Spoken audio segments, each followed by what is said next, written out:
ನೋಡ್ತಾ ಇದ್ದೀರಾ CBT Kannada TV. Mandya ನಗರದ ಒಳಾಂಗಣ ಕ್ರೀಡಾಂಗಣದಲ್ಲಿ ಜಿಲ್ಲಾಡಳಿತ, ಜಿಲ್ಲಾ ಪಂಚಾಯತ್, ಮಂಡ್ಯ ಜಿಲ್ಲಾ ಆರೋಗ್ಯ ಮತ್ತು ಕುಟುಂಬ ಕಲ್ಯಾಣ ಇಲಾಖೆ, ಮಂಡ್ಯ ಸಂಜೀವಿನಿ ಬ್ಲಡ್ ಸೆಂಟರ್, ಭಾರತೀಯ ರೆಡ್ ಕ್ರಾಸ್ ಸಂಸ್ಥೆ, ಯುವ ಸಬಲೀಕರಣ ಮತ್ತು ಕ್ರೀಡಾ ಇಲಾಖೆ, ಮಂಡ್ಯ ವಿಶ್ವವಿದ್ಯಾನಿಲಯ, ಸಾರ್ವಜನಿಕರ ಶಿಕ್ಷಣ ಇಲಾಖೆ ಹಾಗೂ ಕಬಡ್ಡಿ ಫೆಡರೇಷನ್ ಮತ್ತು ಅಸೋಸಿಯೇಷನ್ ಹಾಗೂ ವಿವಿಧ ಇಲಾಖೆ ಸ್ವಯಂ ಸೇವಾ ಸಂಸ್ಥೆಗಳು, ಜಿಲ್ಲಾ ಏಡ್ಸ್ ಪ್ರತಿಬಂಧಕ ಮತ್ತು ನಿಯಂತ್ರಣ ಘಟಕ ಮಂಡ್ಯ ಇವರ ಸಂಯುಕ್ತ ಆಶ್ರಯದಲ್ಲಿ ಯುವ ಜನೋತ್ಸವ 2024ರ ಅಂಗವಾಗಿ ಕಬಡ್ಡಿ ಪಂದ್ಯಾವಳಿ ಜರುಗಿತು.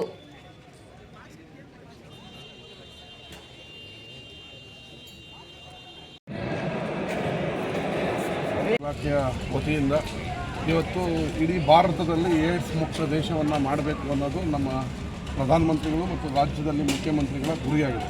ಆದರೆ ಇವತ್ತು ಯುವಜನರು ನಾನಾ ಕಾರಣಗಳಿಗೆ ಅತಿ ಹೆಚ್ಚು ಸೋಂಕು ಯುವಕರಲ್ಲಿ ಬರ್ತಾ ಇದೆ ಅನ್ನೋದು ಒಂದು ಅಧ್ಯಯನ ವರದಿಯಲ್ಲಿ ತಿಳಿದುಬಂದಿದೆ.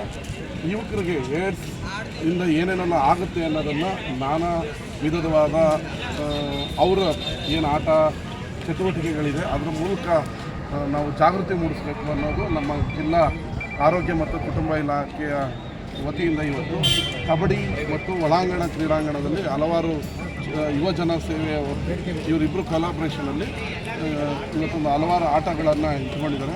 ಈ ಮೂಲಕ ಏಡ್ಸ್ ಬಂದರೆ ಏನಾಗುತ್ತೆ ಅನ್ನೋದು ಯುವಕರಲ್ಲಿ ಜಾಗೃತಿ ಮೂಡಿಸುವಂಥ ಒಳ್ಳೆಯ ಕಾರ್ಯಕ್ರಮ ಇದೆ. ಈ ಕಾರ್ಯಕ್ರಮ ಯಶಸ್ವಿಯಾಗಿ ಏಡ್ಸ್ ಮುಕ್ತ ಮಂಡ್ಯ ಆಗಲಿ, ಯುವಕರು ಇದರಿಂದ ಜಾಗೃತರಾಗಿರಲಿ ಅಂತೇಳಿ ಈ ಮೂಲಕ ಕರೆ ಕೊಡ್ತೀವಿ.